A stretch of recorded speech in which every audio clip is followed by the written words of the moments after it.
wala mu'tiya lima mana'ta, dan tidak ada boleh sesiapa pun boleh memberi kalau Allah nak halang. Tak ada siapa boleh bagi kalau dia nak halang. Maka itulah akidah yang kita kena terima, takdir, qada dan qadar ditetapkan oleh Allah Subhanahu wa taala. Kita tak boleh nak buat apa-apa. Jadi baca yang ni kena faham macam tu. Nah, bila kita faham macam tu, insya-Allah kita akan jadi relax dan juga tenang.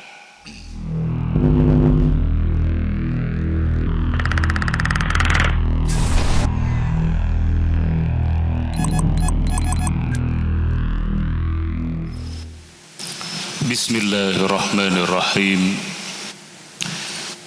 Assalamualaikum warahmatullahi wabarakatuh.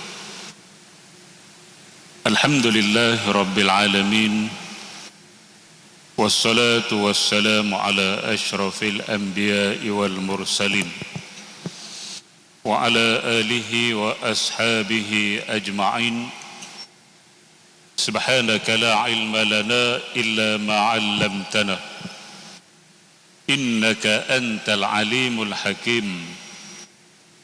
Qala rabbi shrah li sadri wa yassir li amri wahlul 'uqdatam min lisani yafqahu qawli, amma ba'du. Fa inna asdaqal hadisi kitabullah wa khairal hadi hadiyu Muhammadin sallallahu alaihi wasallam wa syarrul umuri muhdatsatuha wa kullu muhdatsatin bid'ah wa kullu bid'atin dalalah wa kullu dalalatin finnar. Alhamdulillah, sekali lagi kita bersyukur kepada Allah Subhanahu wa taala kerana sekali lagi dengan izin Allah Subhanahu wa taala kita dapat sama-sama dalam majlis ilmu. Mudah-mudahan pertemuan dan perpisahan kita pada malam ini diberkati dan diridai oleh Allah Subhanahu wa taala. InsyaAllah kita akan teruskan bacaan kitab Mulyatul Musalli. Kita masih berada di bawah tajuk sunat-sunat yang patut dikerjakan sesudah solat. Jadi kita dah baca 6 perkara ataupun 6 zikir ataupun wirid yang disunatkan ataupun disunnahkan kita baca selepas solat. Kita sambung pada malam ini yang ketujuh, muka surat 60.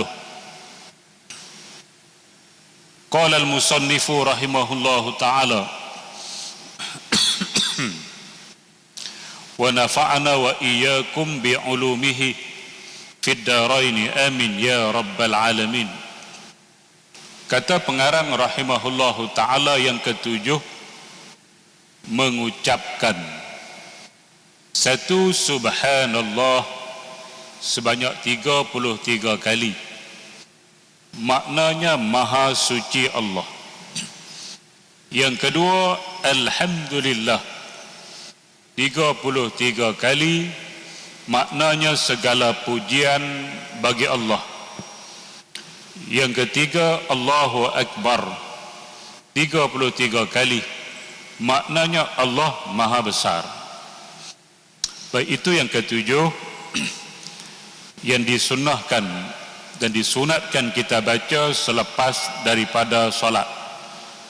Khairu, dengar saya segaung.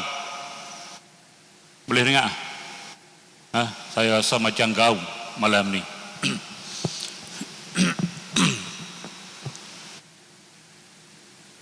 Baik.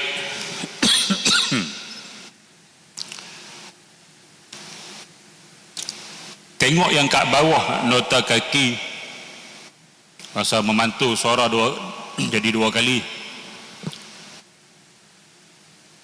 Kalimah subhanallah ialah tasbih, alhamdulillah tahmid, Allahu Akbar takbir. dari Abu Hurairah dari Rasulullah sallallahu alaihi wasallam, man sabbaha Allah fi duburi kulli salatin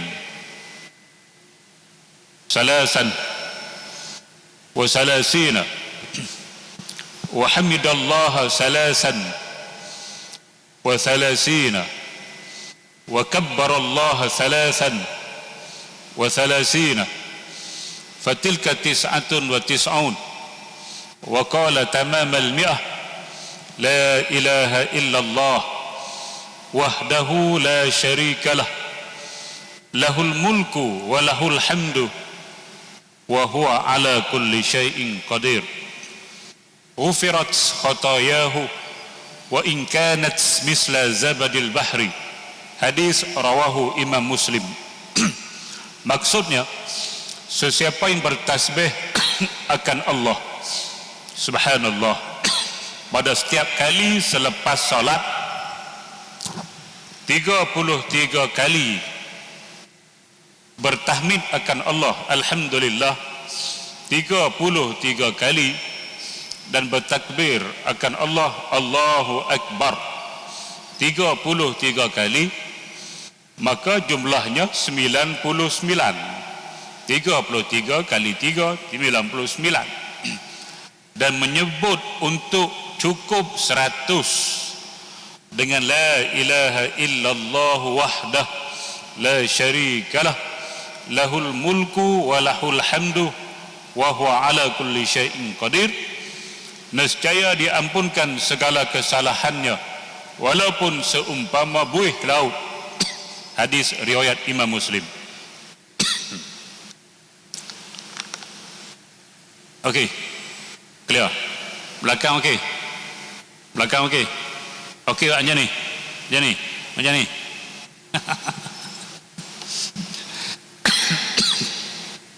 Baik, tuan-tuan muslimin dan muslimat yang dirahmati, malam ni sebab dia rasa lain pada yang lain, sebab tu saya tanya. Tuan-tuan dengar tak apa? Nah. Baik, di antara perkara sunat yang kita sebut, yang kita baca, yang kita ucap selepas daripada solat ialah 3 zikir ini. Subhanallah, alhamdulillah, Allahu Akbar. Subhanallah itu tasbih. Tasbih ialah kita mensucikan Allah Subhanahu wa taala daripada sebarang kekurangan. Allah Subhanahu wa taala dia maha sempurna, maka dia tidak ada sebarang kekurangan. Itu tasbih. Tasbih ni dalam Quran datang dalam bentuk 4 perkataan. Yang pertama sabbaha, sabbaha, simbaha, batu sabdu, sabbaha. Sabbaha lillahi ma fis samawati wa ma fil ard wa huwal azizul hakim. Sabbaha. Dalam bahasa Arab sabbaha nama dia fa'il madhi. Makin tak apa jelas. Fa'il madhi. Fa'il madhi menunjukkan perkara yang telah berlaku, past tense. Past tense. Sabbaha lillahi ma fis samawati wa ma fil ard. Telah bertasbih kepada Allah Subhanahu wa taala makhluk yang ada di 7 petala langit dan yang ada di 7 petala bumi. Sabbaha itu ayat dalam surah Saf. Surah Saf. Selepas daripada itu yusabbihu lillah, surah selepas daripada itu surah Al-Jumu'ah. Yusabbihu lillahi ma fis samawati wa ma fil ardil malikil quddusil azizil hakim. Yusabbihu. Surah Saf sabbaha fa'il madhi. Surah Al-Jumu'ah yusabbihu fa'il mudhari'. Present tense, sedang bertasbih. Yusabbihu lillahi ma fis samawati wa ma fil ardil malikil quddusil azizil hakim. Sedang bertasbih kepada Allah segala makhluk yang ada di 7 petala langit dan 7 petala bumi. Surah Al-A'la, sabbihisma rabbikal a'la allazi khalaqa fasawwa wallazi qaddara qaddara fahada wallazi akhrajal mar'a. Sabbih, bertasbihlah kamu. Future tense, benda belum berlaku. Tasbih, baru suruh tasbih, belum tasbih. Future tense bermakna tasbih ada yang past tense, ada yang present, dan ada yang future. Dan ada juga surah Al-Isra, Bismillahirrahmanirrahim.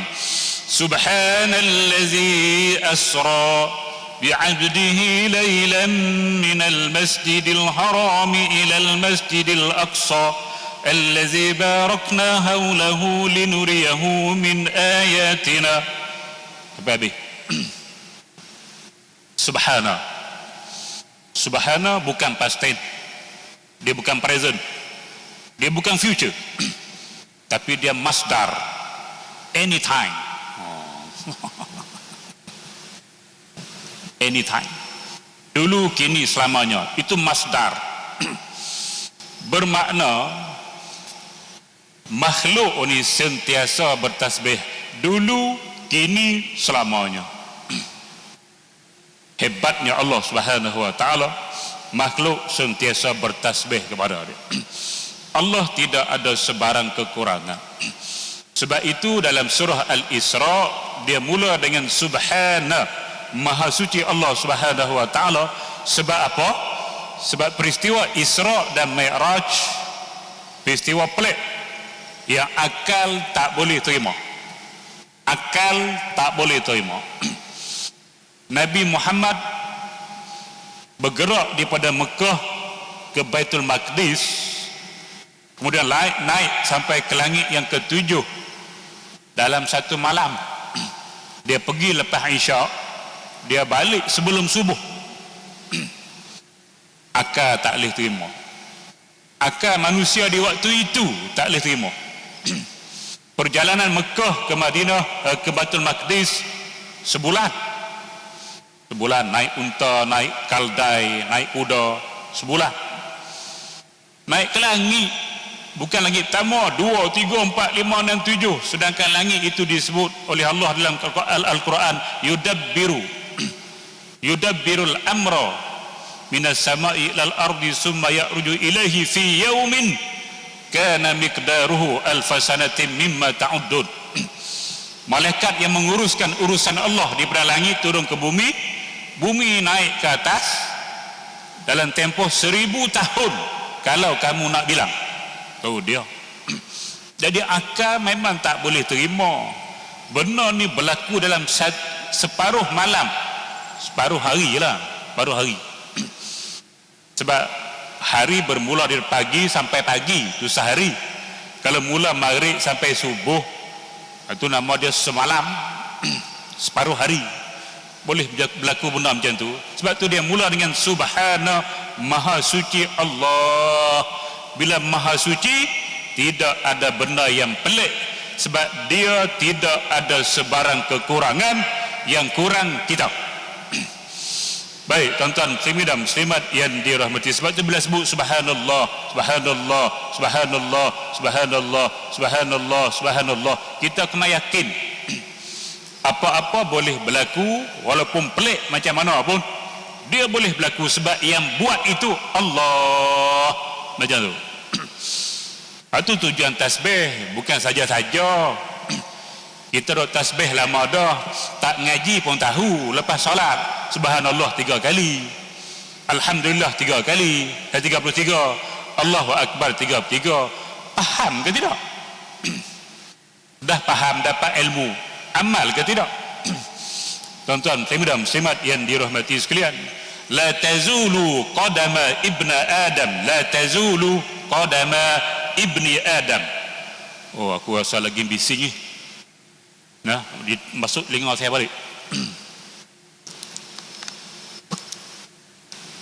La tazulu qadama ibni Adam hatta yus'ala an umrihi fima afnah wa an ilmihi fima fa'ala wa an malihi min aina iktasabahu wa fima anfaqah wa an jismihi fima ablah. Hadis riwayat Imam Tirmizi. Tuan-tuan, muslimat yang dirahmati sekalian. Tidak akan berganjak tapak dua tapak kaki, ni tapak tangan. Saya buat contoh, takkan nak tunjuk kaki, tunjuk tapak tangan. Tidak akan berganjak dua tapak kaki anak Adam ni daripada kubur dia setelah dibangkitkan di hari kiamat daripada kubur nanti, sehingga ditanya yang pertama tentang umurnya di mana dihabiskan, yang kedua tentang ilmunya dan amalannya, yang tiga tentang hartanya daripada mana diambil, ke mana dinafkahkan, yang keempat daripada tubuhnya ke mana dia rosakkan tubuh dia. Rosak dengan apa? Rokok. Siap. Tuan-tuan, muslimat yang dirahmati, saya nak ambil satu lah. Wa an ilmihi fi ma fa'al. Dia akan ditanya dengan ilmu dia dan apa dia buat dengan ilmu setelah dia ada ilmu. Makna bila kita tahu subhanallah itu adalah satu makna untuk kita meletakkan Allah Subhanahu wa taala maha sempurna, dia tidak ada sebarang kekurangan, maka kita tak boleh pertikai apa-apa yang Allah buat, tak boleh tikai. Dia maha sempurna, dia hukum kita, dia bagi hukum hakam pada kita, ikut je lah, tak boleh pertikai. Ni tak boleh, ni sebat 100 kali ni tak boleh, mati yo. Orang zina kena sebat 100 kali, tak boleh, mati ni. Hak zina, hak kahwin pula kita pi rejam ni, zalim ni, rejam ni sampai mati ni, zalim. Who are you? Cik Nasir, who are you? Subhanallah, dia tidak ada sebarang kekurangan. Kita hak labi hamba pi kritik Tuhan, la ilaha illallah Muhammadur Rasulullah. Faham apa yang kita cakap. Subhanallah, mana kita meletakkan Allah Subhanahu wa taala maha sempurna, yang tidak sempurna kita, tiba-tiba kita yang tidak sempurna ini mengkritik Tuhan yang maha sempurna. Yang mana nak faham? Nak faham tak? Itu tu dia subhanallah tu, dia faham kedok tu, saya tanya dia faham kedok kalimah subhanallah. Baik tuan-tuan, kita nak panjang-panjang, sekadar nak tahu, memang kita tahu, tapi kita nak memahami apa yang kita sebut tu, kita kena mengaji. Yang kedua, 33 kali juga alhamdulillah, alhamdulillah, alhamdulillah, alhamdulillah. Segala puji bagi Allah, segala puji bagi Allah, segala puji bagi Allah. Al-haq, alif lam pada al, dia segala, mana semua pujian milik Allah Subhanahu wa taala. Kita puji Allah tak apalah, Allah puji dia pun okey. Tapi bila orang puji kita, orang puji kita, kita kembalikan pujian, alhamdulillah. Bila orang puji kita, maka kita kena kembalikan pujian itu kepada Allah. Kita kata alhamdulillah. Macam tu. Tak boleh kata yalah memang saya macam tu. Pandainya anak kamu 9A+. Anak saya tengok guru matematik. Jengkreng. Kembalikan pada Allah, alhamdulillah. Hak Tuhan puji tadi milik Allah, saya ni bukan siapa-siapa. Tu alhamdulillah, nak faham. Segala puji milik Allah. Kita tidak layak menerima pujian. Kalau orang puji, kembalikan kepada Allah Subhanahu wa taala dengan kita kata alhamdulillah. Baik, alhamdulillah ni untuk nikmat-nikmat yang kecil-kecil. Kita kata alhamdulillah. Nikmat kecil, kita boleh makan nikmat kecil. Habis makan, alhamdulillah. Kita boleh minum nikmat tapi kecil. Lepas minum, alhamdulillah. Kita tidur nikmat tapi kecil. Bangun tidur, alhamdulillah. Illazi azhaba anil baca. Kemudian apa-apalah yang kita buat, nikmat yang Allah bagi kita, nikmat kecil-kecil, sekadar alhamdulillah. Keluar lidah kita, alhamdulillah, alhamdulillah, alhamdulillah. Sebab apa kecil? Sebab ada hari-hari dapat. Nikmat yang sentiasa dapat. Kalau makan tu sehari 3 kali, ada yang 4 kali, ada 5 kali. Pergi hotel kerusuh 7 kali, betul tak? Duduk seminggu balik ni dia 7 kali. Tuan-tuan, saya dah muslimat, hari-hari dapat tu nama nikmat kecil. Nikmat besar sekali sekalau. Yang pertama menikah. Cik Nasim nikah berapa kali dah? Tengok. Ayah baru sekali. Bagilah peluang. Yang tu tak padan dengan alhamdulillah. Aku terima nikahnya Fatimah binti Muhammad dengan mas kawinnya RM120 tunai. Soh. Alhamdulillah, tak padan. Bukan selalu menikah. Seumur hidup sekali ya, tunggu bini mati menikah pula. Baca. Yang tu sujud syukur lah. Nah, Allahu Akbar, sahaja aku takbir untuk sujud syukur, Allahu Akbar. Nikmat besar sujud syukur. Sunat kita sujud syukur tak padan dengan alhamdulillah. Lepas tu tak padan dengan sujud syukur, buat akikah. Anak lelaki afdal 2 ekor kambing. Kalau tak dapat seekor pun tak apa, tapi afdal 2 ekor kambing. Anak perempuan dapat anak perempuan seekor kambing sekurang-kurang. Syukur dapat anak. Nikah sekali dapat anak pun bukan tiap-tiap hari, dapat anak tiap hari. Tahun 360 orang. Jengkreng. Tak pergi makan apa. Sekurang-kurang setahun seorang, sekurang-kurang. Ada juga setahun 2, Januari, Disember.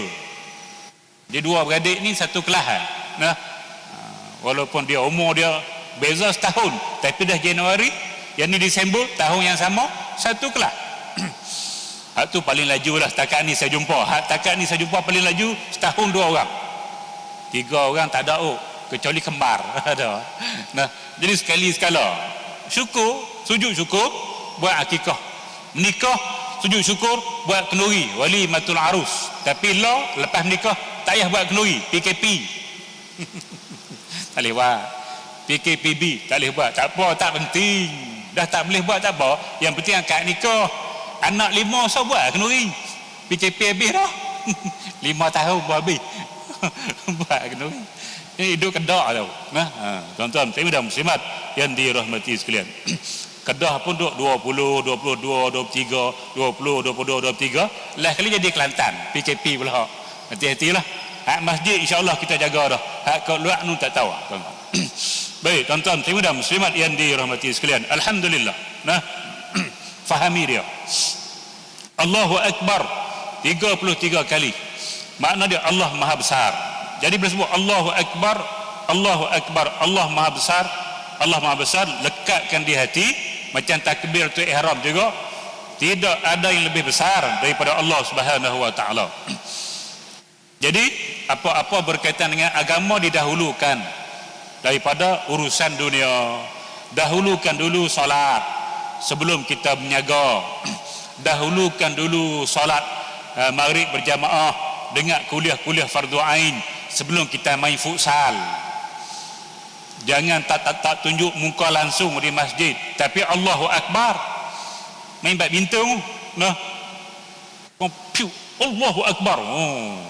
Tapi orang main masjid dia ada badminton. Allah besarkan badminton, patut badminton maha besar. Betul. Nah, Allahu Akbar. Tuan-tuan, saya muslimat yang dirahmati, mana kita letakkan dunia lebih besar.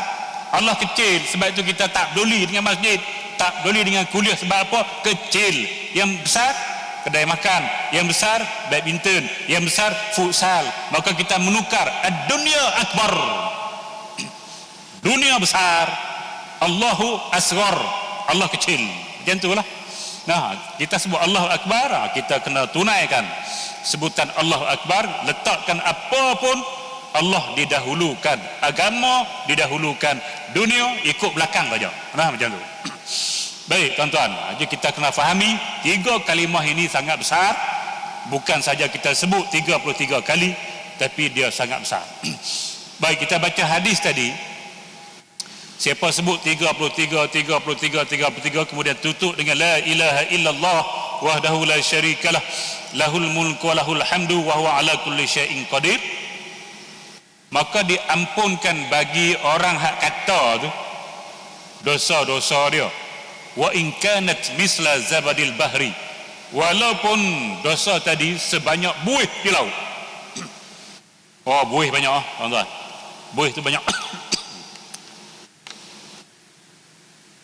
Tapi dosa apa? Dosa kecil. Dosa-dosa kecil kita walaupun sebanyak buih di laut ke, sebanyak pasir di pantai ke, Allah ampun. Dosa besar tak boleh. Atau kena faham bila sebut ampun dosa di sini, dosa kecil kata ulama, bukan dosa besar. Sebab dosa besar tidak akan diampun dengan kita berzikir, dengan kita solat, dengan kita baca Quran. Tidak, dia kena taubat. Nah, dosa besar dia kena taubat. Maka dia tidak akan terhapus dengan kita melakukan amal ibadah kepada Allah Subhanahu wa taala. Dosa kecil mudah, ambil wudu hapus, solat hapus, solat Jumaat hapus pula antara seminggu tu, antara 10 hari tu. 7 campur 3, 10 hari hapus dosa kecil. Puasa sunat apa dia 9 Zulhijjah, hari wukuf, nah, hapus dosa 2 tahun. Hak lepas dah akan datang. Puasa pula Muharram pula, 10 Muharram pula menghapuskan setahun dosa. Jadi banyak amal ibadah boleh hapuskan dosa kecil. Semua tu dosa kecil je. Besar tak boleh. Besar kena taubat baru dia hapus. Kalau tidak, mati tanpa taubat, bila dia ada dosa besar, dia tak boleh masuk syurga terus. Dia kena pergi neraka dulu, dicuci dalam neraka, balik mula masuk syurga. Ataupun dosa kecil yang berterusan, maka dia juga dikira besar. Dia tidak terhapus dengan zikir-zikir, dengan amal ibadah. Dia kena taubat. Dosa kecil berterusan. Nah, mungkin tuan-tuan dah faham. Banyak kali saya sebut rokok. Rokok dosa kecil berterusan, sehari 3-4 kotak, jadi besar. Maka kita zikir, dosa ini tidak dihapus dengan zikir. Kita ambil wudu, dosa ini tidak dihapus dengan ambil wudu. Dia kena taubat, menyesal, berhenti, berazam tidak akan melakukannya lagi, settle. Tuan-tuan, muslimat yang dirahmati sekalian, sebab tu ulama ada memfatwakan hukum merokok dosa kecil. Ada sebahagian ulama memfatwakan dosa besar. Dua-dua itu betul. Yang kata dosa kecil, dia melihat pada perbuatan merokok, dosa kecil. Yang kata besar, dia melihat pada berterusan. Betul dua-dua. Jadi ala kulli hal besar. Maka kena taubat, menyesal, berhenti dan berazam tidak akan melakukannya lagi sebelum nyawa sampai ke halqum. Nah, tuan-tuan dan muslimat yang dirahmati, kita kena dosa. Ada yang kecil, ada yang besar. Ada dosa yang ada darurah, ada dosa tidak ada darurah. Dosa yang ada darurah artinya bila darurah kita boleh buat. Makan babi berdosa haram, tak boleh. Darurah boleh makan sekadar menyelamatkan nyawa, tak berdosa. Jadi dosa makan babi ada darurah. Ada dosa tidak ada darurah, maknanya darurah pun tak boleh buat. Yang pertama, zina tidak ada darurah. Zina tidak ada darurah. Darurah pun tak boleh zina. Boleh zina? Aku darurah ni tak boleh menikah, tak ada duit, ada sekupang zina boleh tak? No, tidak ada darurah pada dosa zina. Liwat tidak ada. Liwat, lelaki seman lelaki, dia kata aku tak boleh nikah, nah tak boleh nikah dah, tak ada duit, tak ada kerja pula tu. Kita buat sama lelaki boleh tak? Tak boleh. Tidak ada darurah pada liwat dan zina. Ingat tak? Nah, begitu juga arak dosa, dia tidak ada darurah. Kalau kita tak ada air nak minum, tak ada, yang ada cuma arak, tak boleh minum. Sebab kalau minum dia akan mabuk. Bila mabuk, jengkreng, Tak boleh. Babi tak apa, tak mabuk, boleh makan kalau darurah. Arak tak boleh minum. Itu nak minum apa? Ayak kencing. Hang kencing, hang minum. Kencing ada darurah. Nah, boleh. Walaupun arak tu orang panggil kencing syaitan. Kencing syaitan tak boleh minum. Kencing kita tak apa. Hang kencing, hang minum. Biasa-biasa tak boleh buat lah. Tapi dah tak ada ayat. Tuhan, runtuhan gempa bumi, dia berapa hari dia boleh hidup. Orang tanya sebab apa boleh hidup, dia kata minum air kencing sendiri. Nasib baik boleh kencing. Kalau ayat buah pinggan rosak, jengkreng. Nasib baik buah pinggan sihat lagi. Nah, arak tidak ada darurah, judi tak ada darurah. Tak ada duit ni, ada RM10 ya, cikan nombor. Tak boleh, tidak ada darurah. Duit tak ada dah, orang kaya asal dia. Lepas tu dia telefon perampok, rompak rumah dia, rompak habis, tak ada. Tinggal 10 dirham. Dia guna 10 dirham pi tikam buah dadu. Dia kata saya bermimpi semalam nombor 2. Tukang baling buah dadu tak boleh dah, nombor 2 kita sudah cancel lah. Dia tekan nombor 3. Kalau 2 tak boleh, aku tekan nombor 3. Maknanya dia darurah. Kalau dia kena, dia kaya. Tak boleh. Judi tidak ada darurah. Zalim tidak ada darurah. Kita tak boleh buat zalim pada orang. Darurah tidak ada.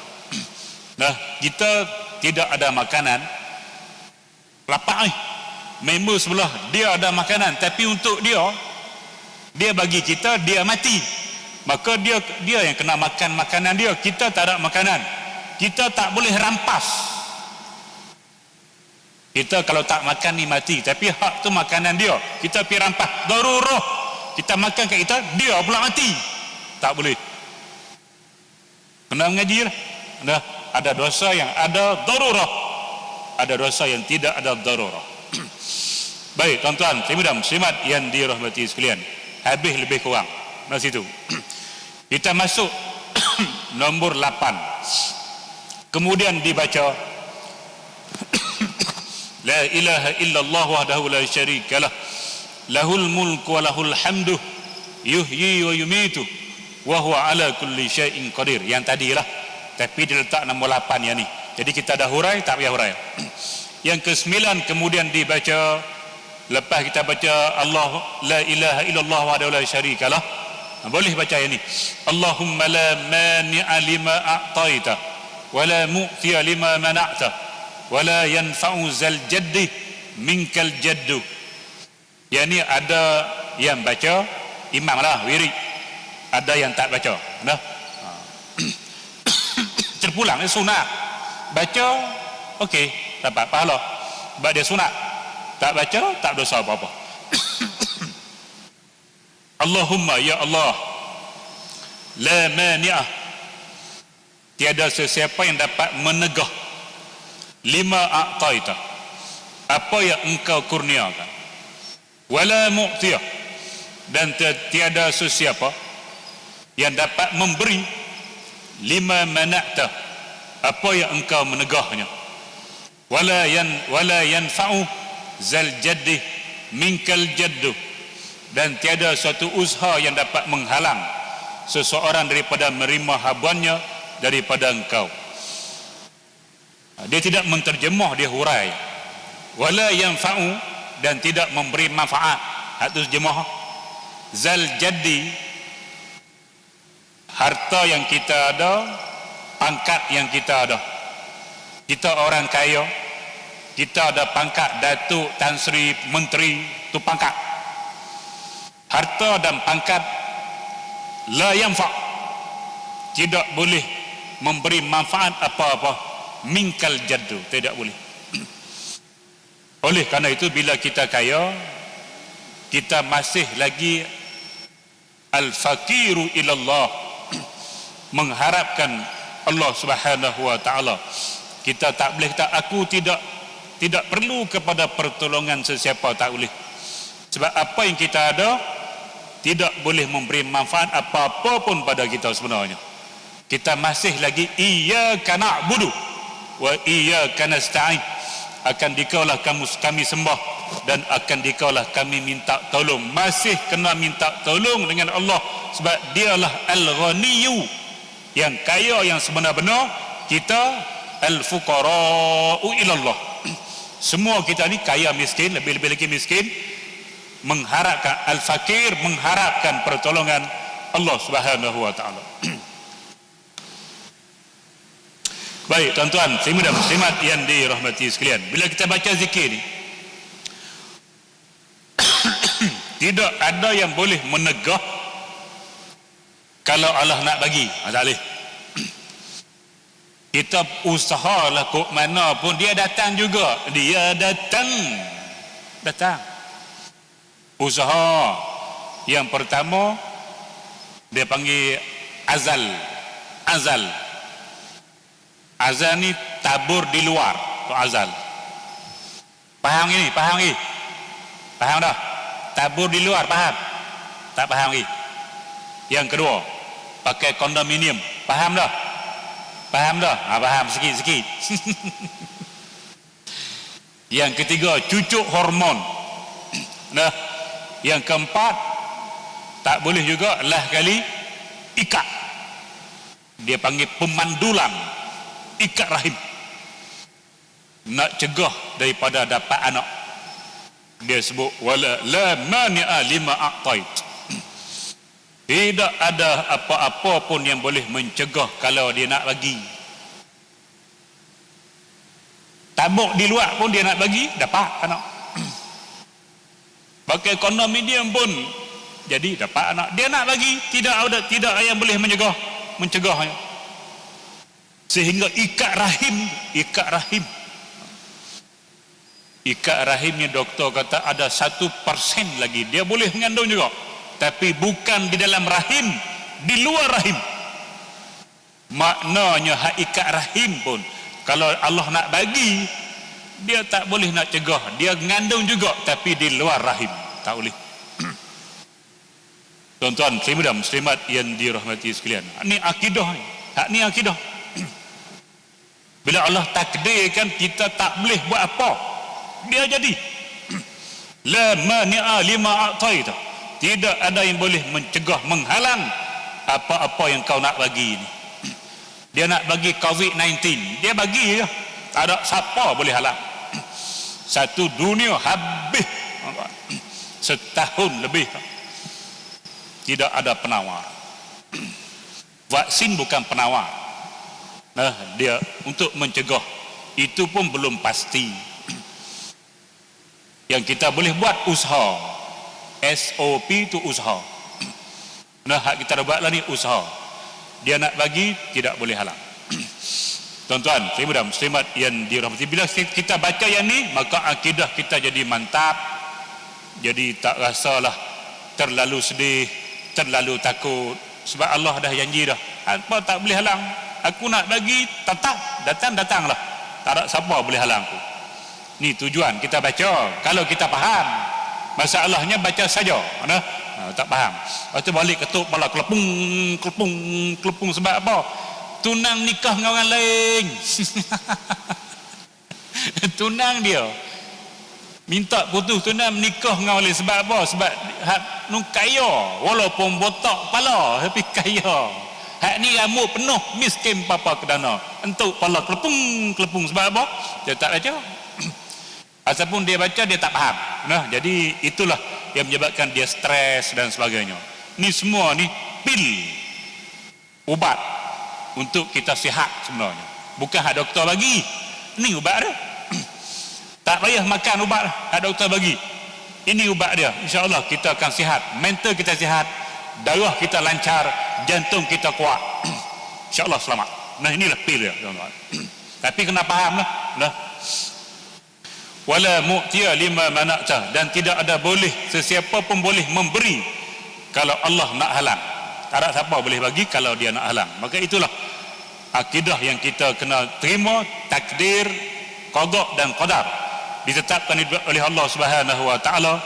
Kita tak boleh nak buat apa-apa. Jadi baca yang ni kena faham macam tu. Nah, bila kita faham macam tu, insya-Allah kita akan jadi relax dan juga tenang. Yang tu yang Quran sebut, ala bi zikrillah tatmainnul qulub. Ingatlah bila kamu banyak ingat pada Allah, akan memberi ketenangan pada hati, pada jantung kamu. Macam tu. Baik tuan-tuan, saya mudah muslimat yang dirahmati sekalian. Jadi 8.40 dah masuk Isya. Saya tak bercadar nak panjang sangat musim-musim PKPB ni. Jadi saya berhenti situ dulu. Kita akan sambung minggu depan 10 dan seterusnya lah. Nah, cuma saya akan bagi masa sedikit untuk soalan.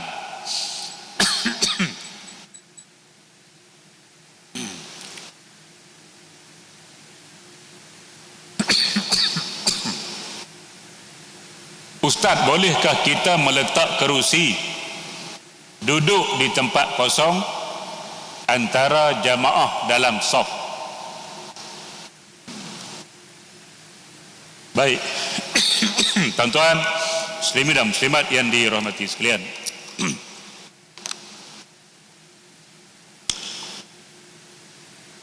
jadi ini soalan berkaitan dengan solat duduk di atas kerusi. Jadi lah ni, kita 1 meter ni, 1 meter mana tengah tu kosong.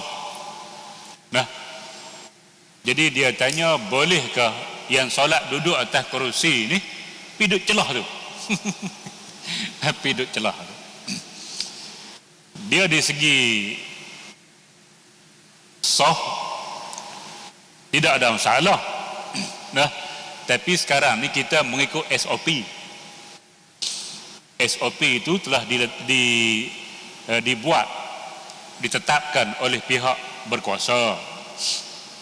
Jadi kita tertakluk, saya dah sebut di awal-awal dulu, nah, tertakluk dengan ati'ullah wa ati'ur rasul wa ulil amri minkum. Taatlah kamu kepada Allah dan Rasul dan juga pemerintah dalam kalangan kamu dalam urusan yang tidak bercanggah dengan agama. Jadi bila dia buat sesuatu tidak bercanggah dengan agama, lebih-lebih lagi untuk maslahah satu dunia hari ini, nah, maka dikira salah sebab dia tidak ikut SOP, pergi duduk di celah. Baik, dalam keadaan kita 1 meter ni,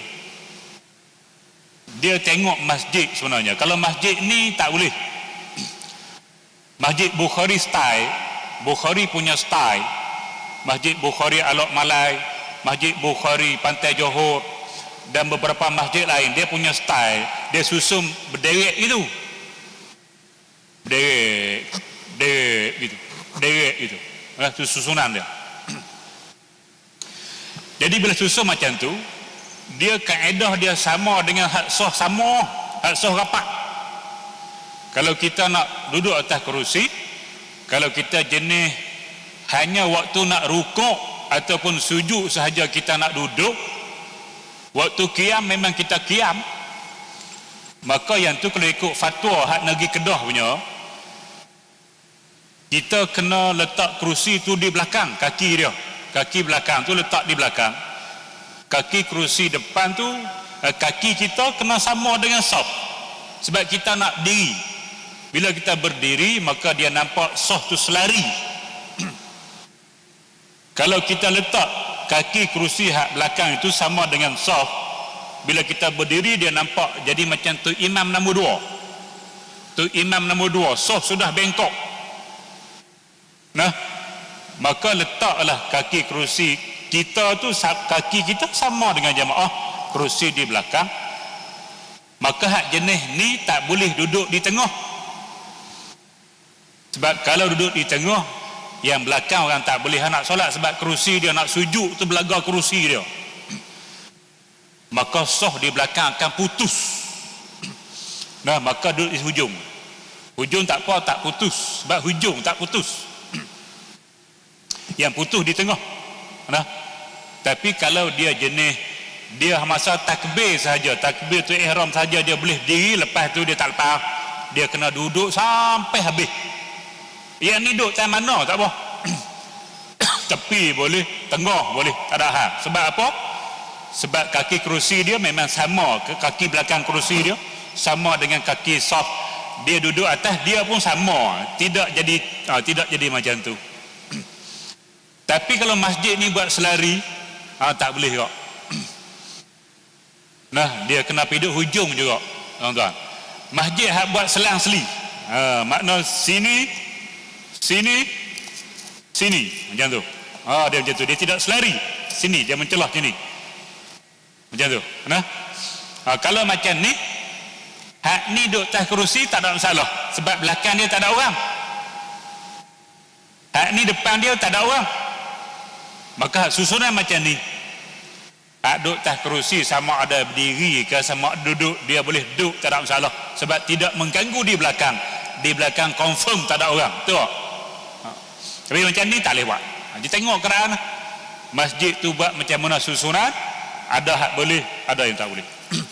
Baik tuan-tuan, muslimat yang dirahmati sekalian, jadi tak boleh lah dia pergi celah situ, dari segi SOP salah. Nah, dia tidak menjarakkan 1 meter, dia melanggar ketetapan ulil amri.